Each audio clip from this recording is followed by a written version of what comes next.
Nobody clapped for you when you were breaking. Nobody saw the nights you held yourself together with nothing hope and sheer will. Nobody saw the tears you swallowed in silence because you had to keep going. For others, for your responsibilities, for a future you could barely see but somehow still believed in. Nobody saw the version of you that almost didn't make it. The version of you that sat alone in the dark and asked the hardest question a human being can ask. Does anyone even see what I'm going through? If that question has ever lived in your chest, drop the word "seen" in the comments right now. Because this video was made for you. For the ones who carried weight that no one else knew about. For the ones who smiled in public and bled in private. For the ones whose struggle was real and deep and invisible to almost everyone around them. Almost everyone. Because here is the truth that this video is built upon. The truth that has sustained human beings across every culture, every era, every chapter of history when the pain became too heavy and the road became too dark. You were never truly unseen. Not for a single moment. Not in your darkest night. Not in your most silent suffering. Not when you felt most alone, most forgotten, most invisible to the world around you. God saw you. God sees you. And not in a distant, passive way, but with a closeness, an awareness, a precision that no human witness could ever match. While the world was looking elsewhere, something far greater was watching, not with judgment, but with full knowledge of every sacrifice you made, every boundary you held, every time you chose to keep going when everything in you wanted to stop. And if you've ever wondered whether any of it mattered, whether your unseen struggle counted for something, stay with me, because what you are about to discover is not just comforting. It is transforming, like this video, if something in you already knows this is true. And let's begin. Long before the modern world gave people stages and platforms to perform their pain, the ancient world understood something that we have almost forgotten, that the most sacred struggles are the ones no one else can see. Across every great wisdom tradition and every chapter of human history, the concept of the unseen witness, the divine observer who misses nothing, has been one of the most deeply held and universally shared beliefs of the human soul. It is not a coincidence that this idea appears in every civilization, in every era, among peoples who never met and cultures that never crossed paths. It is there because it is true. And deep within the human heart, across all of time, something has always known it. In the ancient world, the idea that God is fully aware, not partially, not occasionally, but completely and always, was not merely a theological position. It was a lived reality that shaped how people endured suffering. The ancient Psalms, written thousands of years ago, are filled with the cries of people who felt abandoned, forgotten, and crushed by circumstances beyond their control. And yet, again and again, those same voices arrived at the same conclusion, that God had not turned away, that the suffering was seen, that the tears had been counted, that nothing, not a single moment of genuine struggle, had gone unwitnessed. The Stoic philosophers of ancient Greece and Rome, though approaching the divine from a philosophical rather than devotional tradition, also grappled deeply with this idea. Marcus Aurelius wrote that the wise person does not perform virtue for an audience. because the truest and most meaningful actions are always the ones done when no one is watching. Not because there is no witness, but because the only witness that ultimately matters is not human. In the Eastern philosophical traditions, the concept of karma, often misunderstood in the modern world as a simple mechanism of reward and punishment, carries within it a deeper truth. Nothing is lost, nothing is wasted. Every act, every intention, every moment of silent endurance leaves a mark on the fabric of existence. The universe, in these traditions, is not indifferent. It is responsive.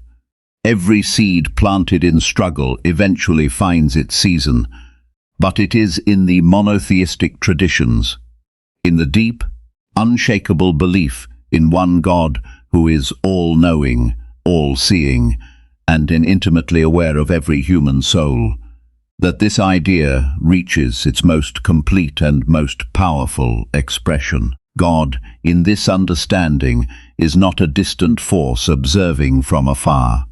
God is closer than your own thoughts, closer than your next breath, aware of what you said, aware of what you didn't say, aware of the sacrifice you made that no one thanked you for, aware of the boundary you held even when it cost you, aware of the night you spent in tears that you hid from everyone by morning.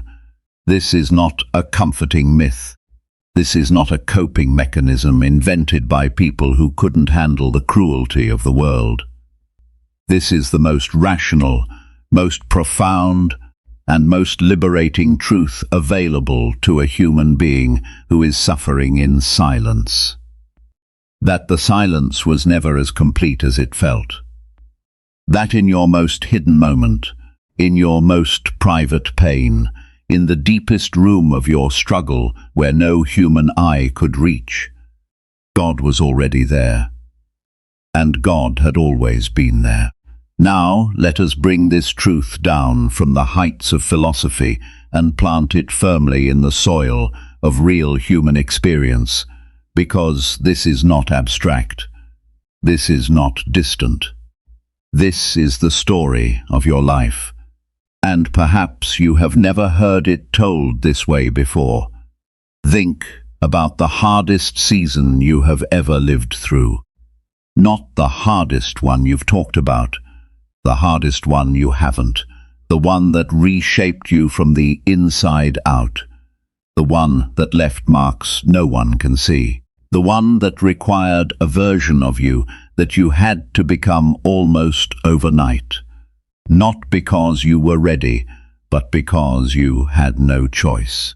Maybe it was a collapse that happened quietly, a relationship that ended not with drama but with a slow, painful silence, a dream that didn't survive contact with reality, a betrayal so personal that you couldn't speak of it without feeling like you were reopening something that hadn't yet closed, a period of struggle so private that you carried it alone to work, to family gatherings, to social situations, wearing the face of someone who was fine, while something inside you was anything but. And in the middle of all of that, did anyone truly see it? Perhaps a few people knew fragments.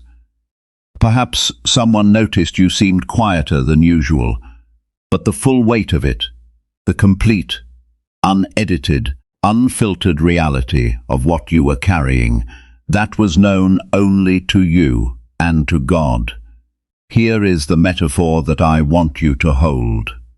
Think of a seed planted in the ground. From the outside, the ground looks unchanged. There is no visible sign of life, no evidence that anything is happening. Someone walking past that patch of earth would see nothing, would assume nothing is there.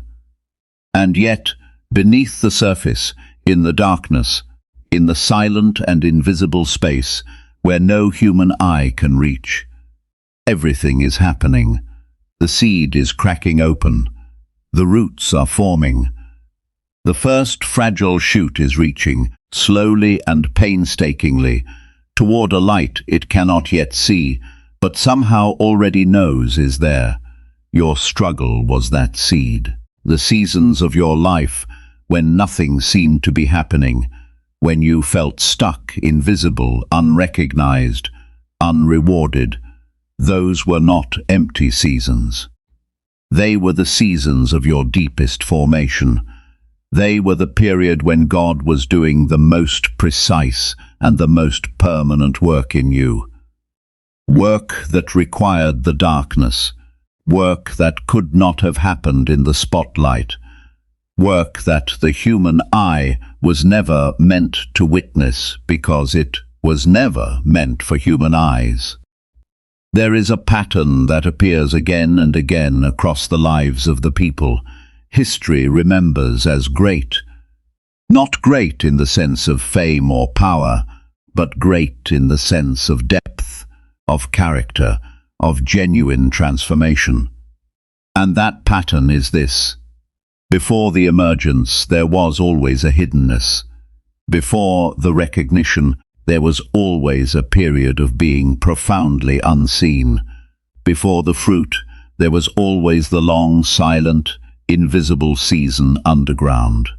Joseph, the ancient patriarch, whose story is told across multiple wisdom traditions, spent years in darkness, in a pit, in a prison, in conditions of profound injustice and invisibility.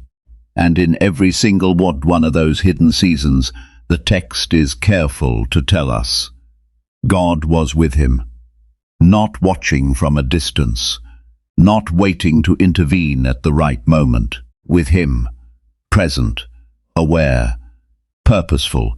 Your hidden seasons are not evidence of God's absence.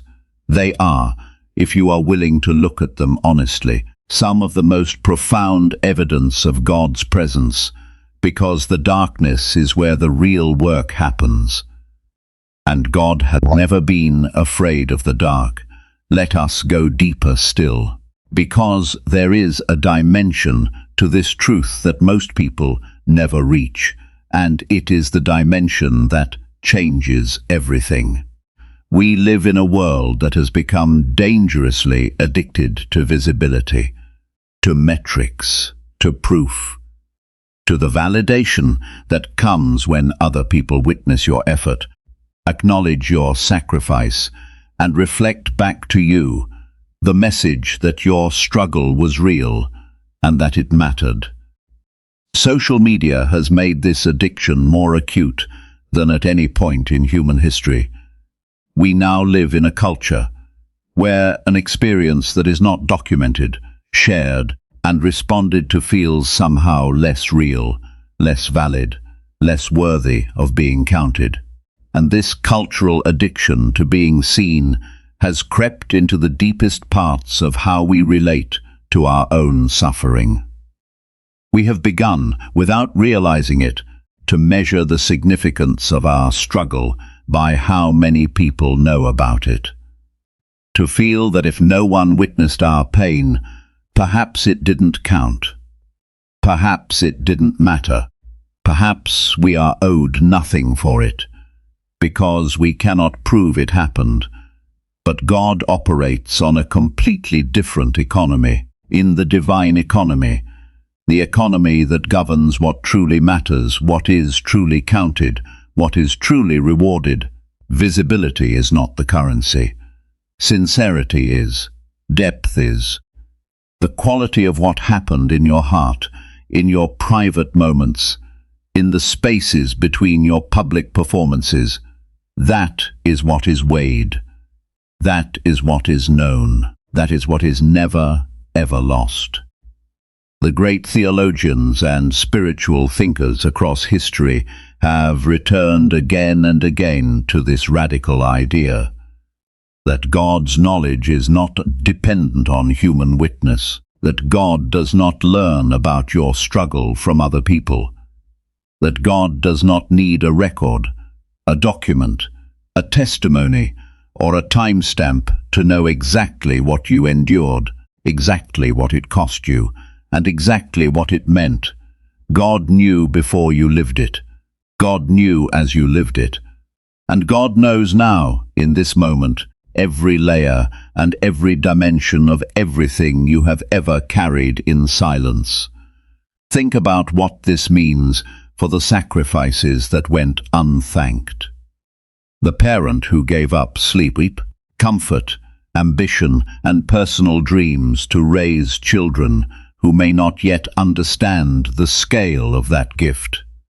The person who stayed loyal when leaving would have been easier, who held their tongue when speaking would have felt better, who chose the harder, quieter, less celebrated path because it was the right one, the one who forgave privately, who healed privately, who rebuilt privately, with no audience, no applause, no recognition. In the world's economy, these acts disappear. They leave no trace in any record that human beings keep. In God's economy, not one of them is lost, not one silent tear, not one swallowed word, not one night spent in struggle that you survived alone. Not one moment of choosing right when wrong would have been easier, and no one would have known the difference. God knew the difference. And here is the part that transforms everything, the part that takes this from comfort into power. When you truly internalize this truth, when it moves from something you have heard to something you actually live by, it fundamentally changes your relationship with recognition. You stop needing the world to validate what God has already counted. You stop performing your pain for audiences that cannot truly see it anyway. You stop measuring your worth by the applause of people who only know the surface of your story. You become free. Free in a way that the world's approval could never make you. Free in a way that only comes from knowing, at the deepest level of your being, that the one witness who matters has never looked away. Your struggle was not invisible. It was simply seen by eyes far greater than human ones, and that changes everything. So how do you live this? How do you take this truth, that God sees every hidden struggle, every silent sacrifice, every unseen moment of endurance, and let it actually change the way you move through your days? Because a truth that stays only in the mind is not yet a truth that has done its full work. The deepest truths are meant to travel downward, from the mind, into the heart, into the body, into the daily rhythms of how you live and how you see yourself, and how you carry what you carry. Here is the first and most important shift. Begin to release the need for human validation of your private struggles. This does not mean you stop sharing. It does not mean you isolate or suffer alone when genuine support is available and needed. It means that you stop making your inner peace conditional on whether the people around you fully understand what you have been through. Most of them cannot. Not because they are bad people, but because they have not lived inside your experience. They have not felt the specific weight of your specific journey, and no amount of explanation will ever fully close that gap. But God needs no explanation. God requires no convincing. You do not have to find the right words, the right moment, the right audience. You simply turn inward, in prayer, in reflection, in the quiet, honest conversation between your soul and its Creator, and you speak the truth of what you are carrying, all of it, without editing, without performance, without the careful management of how you will be perceived. That conversation, that raw, unfiltered, utterly private exchange between you and God is one of the most healing things available to a human being. Not because it changes your circumstances immediately, but because it reminds you, at the level where you most need reminding, that you are known, completely, already, without condition. The second shift is to begin reframing your hidden seasons.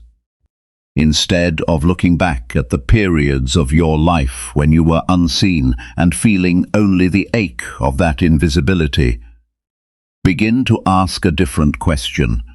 Ask, what was being built in me during that time that could not have been built any other way?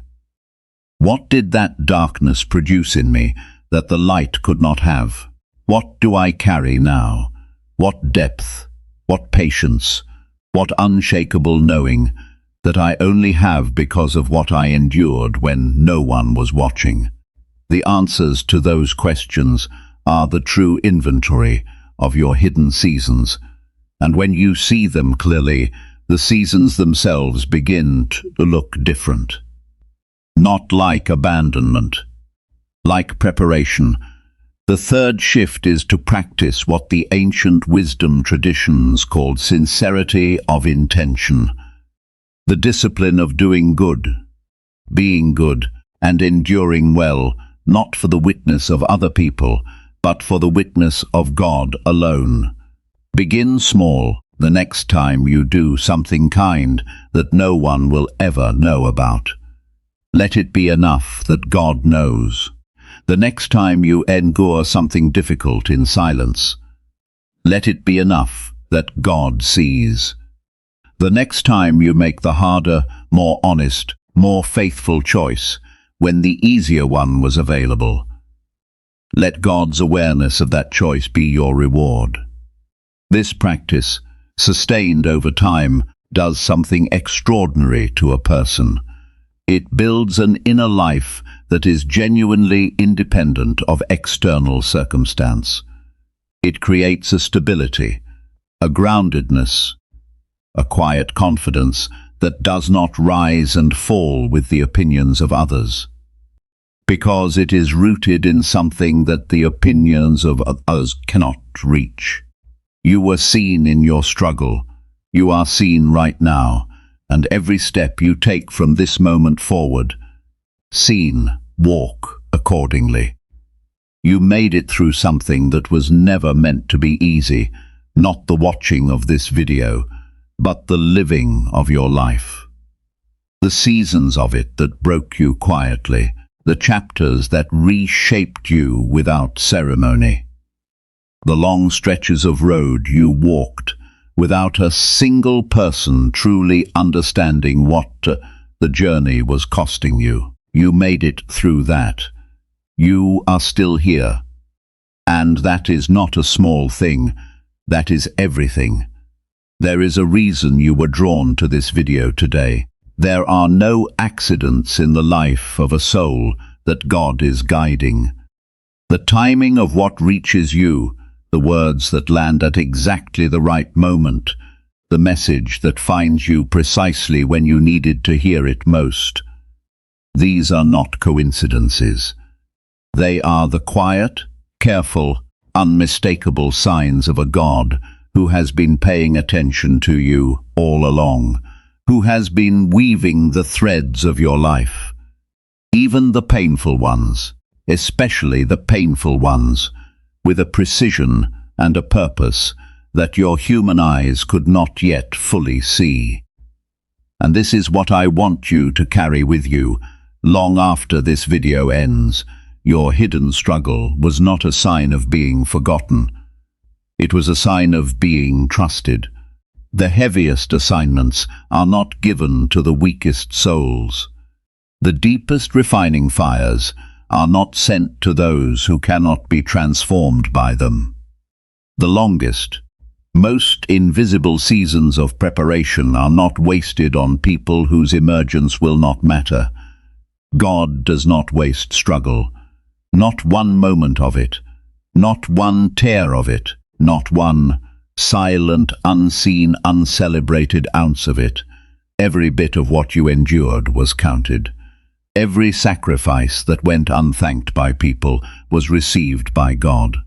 Every night you held yourself together when falling apart would have been easier. God saw it. Every time you chose integrity in the dark when no human eye was present, God saw it. Every prayer you whispered when hope was thin and the future was unclear, God heard it. None of it was lost. All of it was kept. And if you are still in the middle of a hidden season right now, if you are still in the darkness, still in the underground, still in the long invisible stretch before the emergence, then let this be your anchor. The seed does not see the sun from underground, but it grows toward it anyway. Because something deeper than sight, something more reliable than evidence, something planted in the very nature of what it was made to be, knows that the light is real and that the season will turn. Your season will turn. Keep going.